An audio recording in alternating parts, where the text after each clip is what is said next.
Hello friends வாங்க. இப்போ நம்ம சாம்பார் வைப்போம். எங்கள் கன்னியாகுமரி ஸ்டைலில் ஒரு சாம்பார் வைப்போம். அடிப்பொளியாയിട്ട് ஒரு சாம்பார் வைப்போம். முதல்ல அதுக்கு தேவையான காய்கறிகளை நீங்கள் ஃப்ரிட்ஜில் வச்சுருந்தாலோ இனிதான் வேண்டணுன்னாலோ வாங்கி எடுத்துக்கிடுங்க.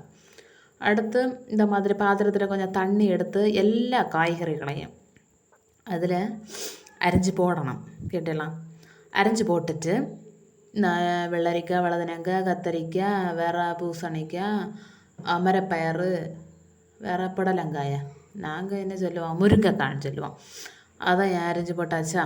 அடுத்து ஒரு தக்காளி கிடந்து அதை அரிஞ்சு போட்டு குக்கரில் பருப்பெடுத்து அதை நல்லா கழுவணும். கழுவிட்டு நான் அரிஞ்சு வச்சிருக்க காய்கறிகளை எல்லாம் நம்ம அதில் போடணும். போட்டுட்டு அடுத்து புளி ஊற்றணும்.